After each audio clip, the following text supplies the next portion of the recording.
Hi, welcome to Daniel's Room or Daniel's Studio. And today we have Regi Leo with us today.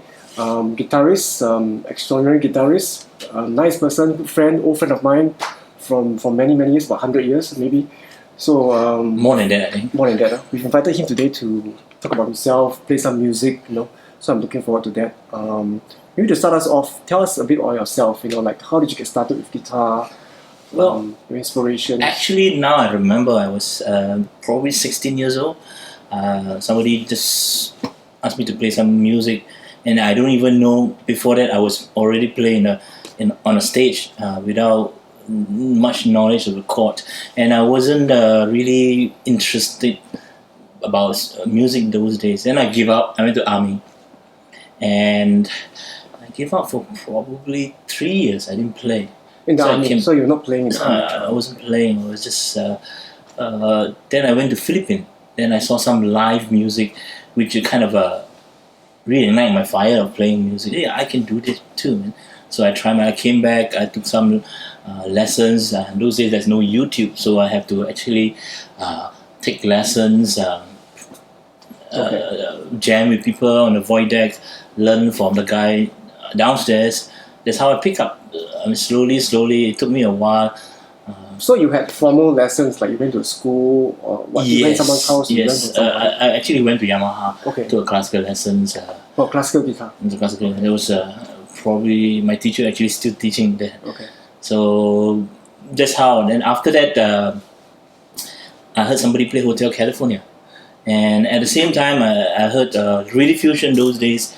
They played Pesame Mucho by Wes, this jazz guitarist. So all through my life, I like both music, pop, rock, and jazz. So anything related to guitar, it's just I hear like I felt the goosebump is calling, so I have to play it.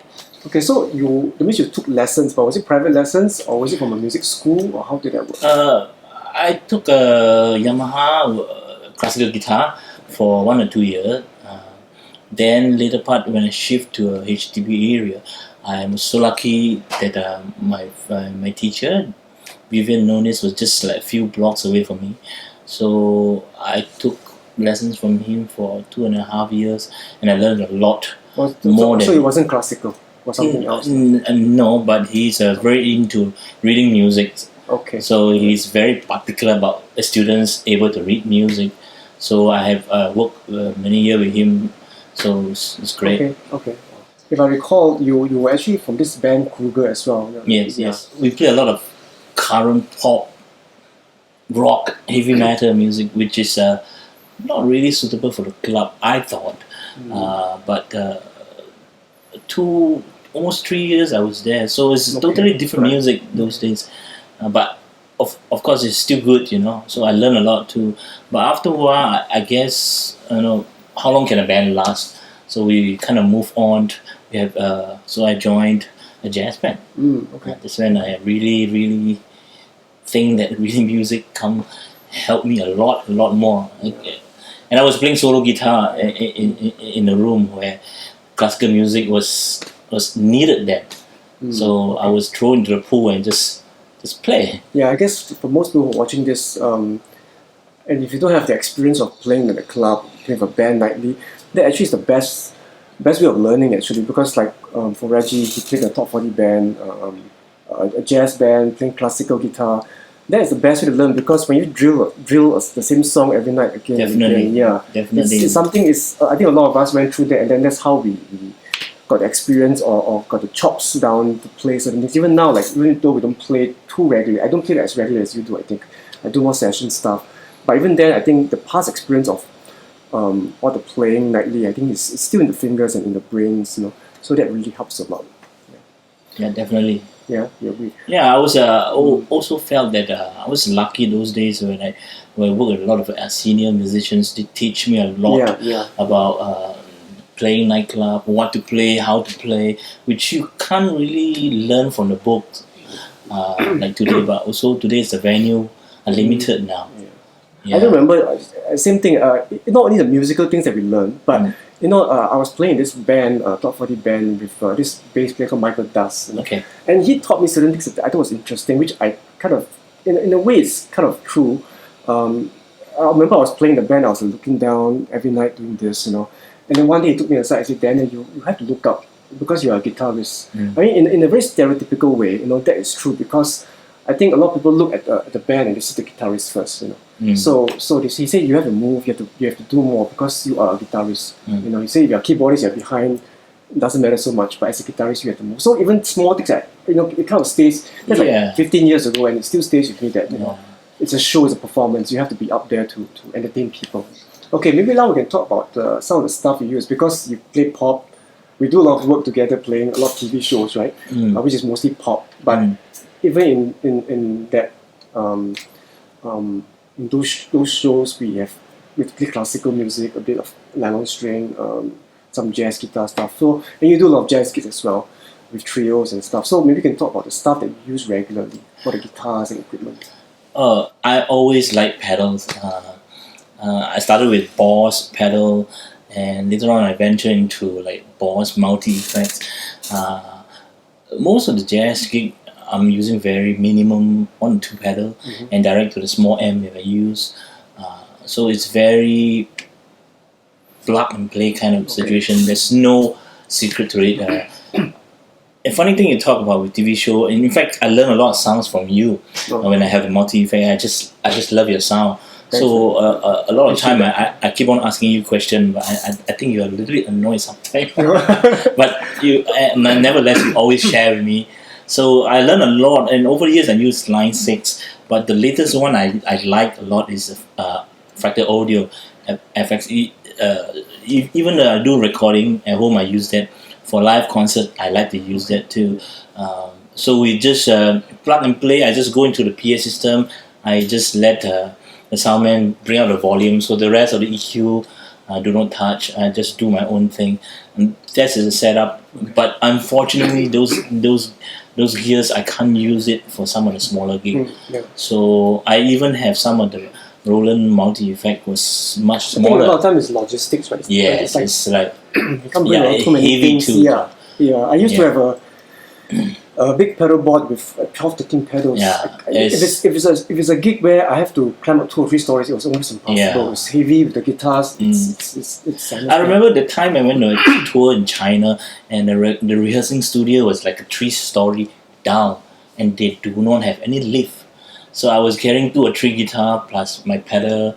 Was like the rehearsal itself is so easy, but the carrying. I remember carrying out in my hands were shivering. I couldn't even play after that. So it's so I started using multi effects maybe because of that. It make more sense, right? And most of it, I think the standard for a lot of these things have really gone up. Oh yeah, definitely. Like 15 years ago, it was just the Boss pedals, and the first multi effects came out. I remember it wasn't very good. So it was decent, but it wasn't. And I don't think I was annoyed. I think my reaction was like. Oh, but actually, I always see you as a veteran guitar player. I look up to you, so I'm thinking, doesn't Regi know all these things already?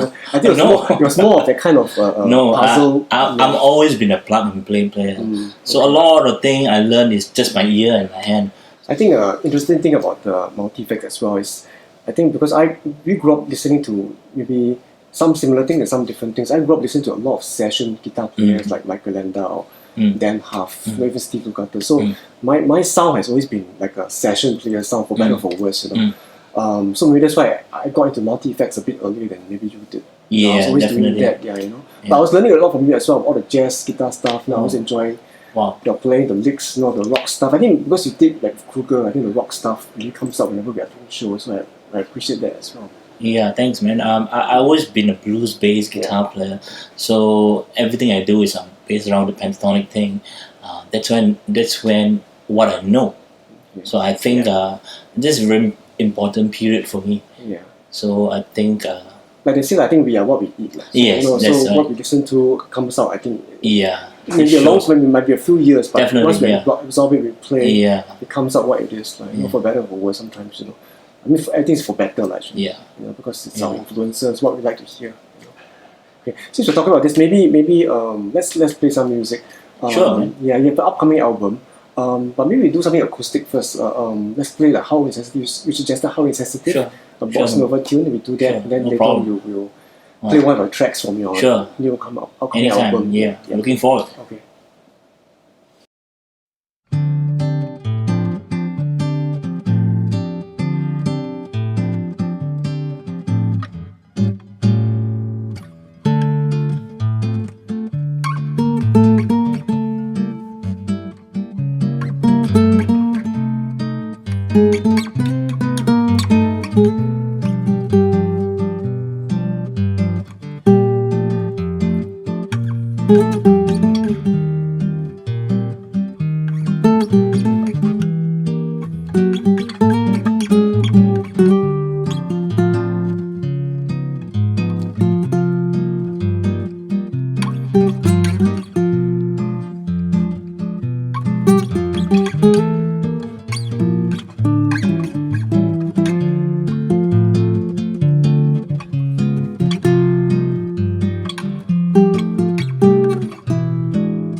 Wow, that was really fun. That was good. Yeah, really fun, man. It's great. I think it's nice to play. Just strip it down and just play acoustically sometimes. Yeah.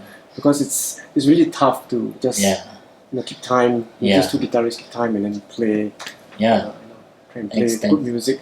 You have a full album coming out. 8 songs. 8 songs, Maybe yeah. tell us how did that come about? Because I've worked with you for so long, known you for so long, and then it's the first time you're actually putting together original music. It's quite exciting. Well, I always wanted to write original music, but I was always working, so I never really have the time to actually sit down, and these things are really time consuming.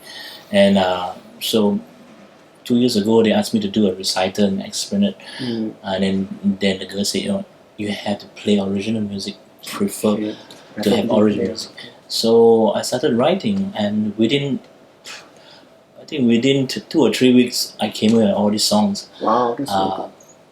I came out with 7 songs. So the last song was when Mr. Lee passed away.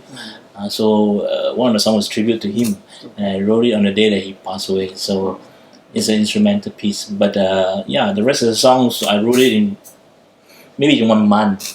So I get a few friends to help me up to put it together. So it was fun. It was luckily it turned out good. Yeah, I've heard the songs, and can actually, as we were talking just now about what we eat, so can really hear the influences. Yes, definitely. Some Schofield stuff, Yeah. some funky stuff. Definitely. Some more pop rock stuff coming Yeah. out.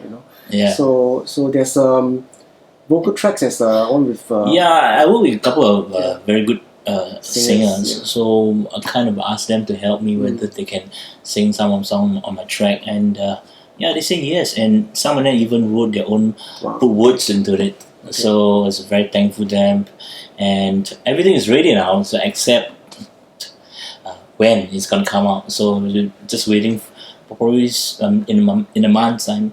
Okay, all right. It's great. I'm looking forward. Okay, then, It's been a while. All the best. I think it's going to do well because it's really good music. Thank you. And then we have a lot of support from our community here. Hopefully. And, like I say, I've heard the music and it's well produced, well mixed. Thank you. Thank you. And in fact, we're going to play one of the tracks later on. Man. Looking forward to that. Yeah. Let's have fun. Yeah. Okay, now maybe I can ask you about with this album out and then with your musical journey. What kind of future plans do you have? Like, it's I've always been a music man. I don't see myself doing anything else. Besides playing live and session work, I do a lot of teaching too in the daytime, which I also enjoy. I'm actually ready for the second album. I have enough song. So of course I gotta wait for this one to come out. There's a lot of domestic problem here and there. So if you ask me about my near future plan, those are my plan. Okay. So sometimes you plan too much. Something happened along the way. I have to change it. Like this album, I waited so long because always something coming out. So that's why the delay, and hopefully the second album will be much easier and faster. But I think it's good that you've got to a point in your life whereby you are producing your own original music after playing maybe other people's songs and music all these years. But it helps, because I think. Those whenever you transcribe a song, you learn the song, you actually learn more than it, and you learn the melody, the chord. So what worked better, what don't sound good here. So a lot of I learned so much through this journey. The recording, I learned how to use the software. I learned how to deal with musicians. I learned how to work with engineers. So there's so much I learned throughout these 2 years. I think it's a great experience. It's good. Maybe it will inspire me to do something similar as well, because I have written stuff over the years. Yeah, you should, man. Yeah, you should. Maybe not so much as a guitar album, but I have written songs for like TV stuff and all that. So maybe all these I need to put them together, sit down and do something. So you should. I'll be inspired to great. do something similar. Looking forward to hear that. Okay. All right, maybe now we can. Let's get back to the studio area. Sure, let's play some music. Black Beans, right? Yeah. It's a Schofield influence kind of song. Kind of. Okay. Thanks. Yeah.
like to thank Regi Leo for being here today. He's an old friend of mine, and just chit-chatting and playing some good music. So Thank you for having me, man. yeah, it's great. Thank you. Maybe we can do this again sometime, Sure, you know, anytime. and then play some more songs, you know. At the same time, I want to thank Andrew and Johnson at Gibson Guitars for the loan of the beautiful Les Paul, and I want to thank Steve, Mins, and Colin for all the hard work and logistics into putting all this together as well. And I want to end up by saying that, you know, just practice hard. You know, if you have dreams and passion about doing something, just work hard at it, and I'm sure the dreams will come true, because I think hard work makes up a big portion of you know, the things that you want to do. You know, talent is one thing, but to combine it with a lot of hard work, I think really works. So just, you know, keep practicing. If you love something, if you have passion about it, just keep doing it, and then, you know, I'm sure your dreams will come true, and you'll experience the joy that we have in playing music. Okay, so see you. Bye.